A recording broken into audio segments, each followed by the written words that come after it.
You guys, the 2022 Nissan Frontier is finally here. It's been like 17 years. Now I've been driving it all day today. I've had a really good day and I want to show you how my day went. So let's go way back in the Wayback Machine and I'll show you what happened. Think about the world in 2005. We didn't have iPhones or Twitter, and we had to book hotels instead of just grabbing an Airbnb. From then until now, the truck world has been living with the same old Nissan Frontier. Why? Well, because it was cheap to make and people still bought it. But tech has moved on, and Nissan really needed to get with the program if it wanted to go up against the venerable Toyota Tacoma, the revamped Ford Ranger, and the Chevy Colorado. So I've got the same 126-inch wheelbase as the outgoing model, but you can get a long wheelbase if that's your thing. Overall, the truck is about 5 inches longer, but what I really like are the design cues that they took from the old school Nissan hardbody truck, because that truck is so dope. So up here in front, I've got a lot of personality, right? I got these chonky LED headlamps. The grille is split into two. I've got Frontier just emblazoned across the front.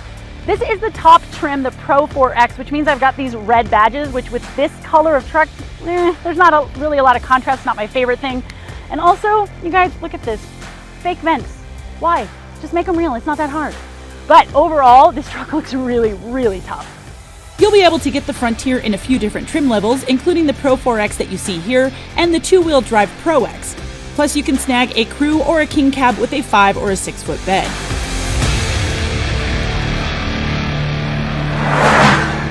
Now you only get one engine option here. That is a 3.8-liter naturally aspirated V6, pushing out 310 horsepower and 281 pound-feet of torque.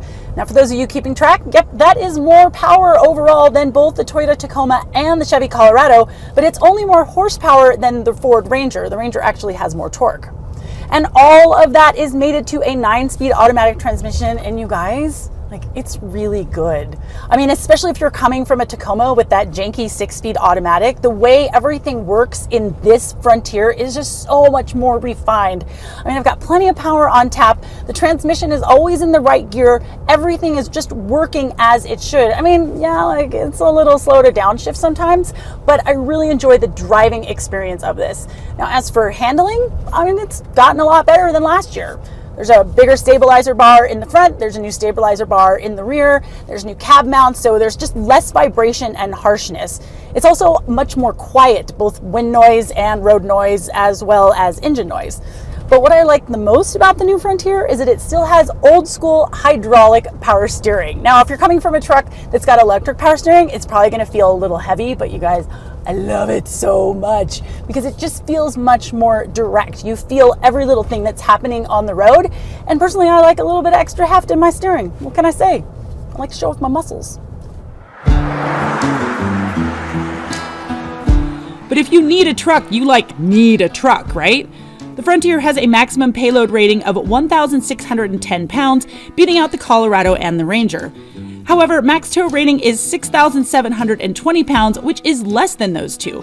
Only the Tacoma can beat the Frontier in both payload and towing.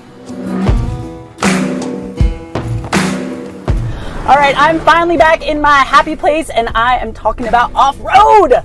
So I'm in the Pro 4X. Of course, that means 4-wheel drive, but there is a 2-wheel drive version, and that is just the Pro X if that is your jam. So 4-wheel drive, of course, I've got a 2-speed transfer case, got a locking rear diff, got Bilstein shocks, and I've got skid plates all the way around. But you know what I don't have?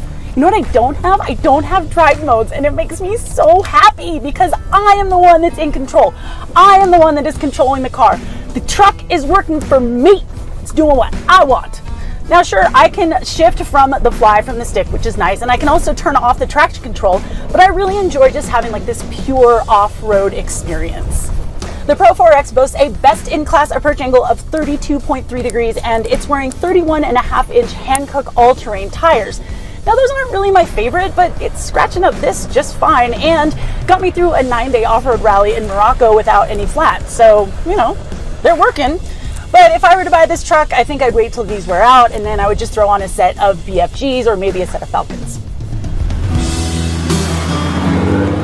Inside, well, I mean, it's a truck. That's to say that just like the rest of the class, there's nothing too fancy here.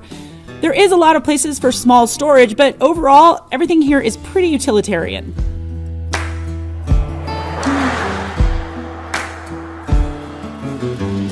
But But possibly the biggest improvement that we've got here in the new Frontier is the infotainment and the technology. Now before I had this tiny little 5-inch screen and no smartphone integration.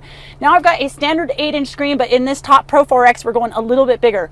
And Apple CarPlay and Android Auto are here. I know those are like little things that have been in other trucks forever, but for the Frontier, it's a big deal. And the Frontier has come into this century with advanced driver's aids like blind spot monitoring, lane departure warning, and front and rear emergency braking. But here's the kicker, you guys, they're optional. Like, what?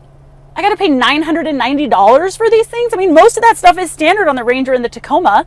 Plus, if you want adaptive cruise control, that's more money on top of that. And before you ask, Nissan's hands-on Pro Pilot Assist is not available, which is okay, because I really like to drive my own truck. All right, when we're looking at pricing, the Toyota Tacoma with the V6 is close to $30,000.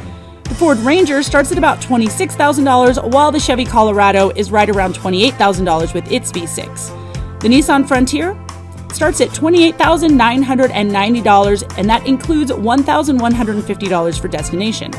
Our Pro 4X tester here, including destination, goes for $38,390 American dollars. So is the 2022 Nissan Frontier the new king of midsize trucks? Well, I mean, you guys, I can't tell you that. I've only driven it for a day, but I can tell you that it is now very, very competitive with the rest of the class. Now, I can't wait to get this truck for a whole week and really put it through its paces, but on first impression, the new Frontier is very, very good.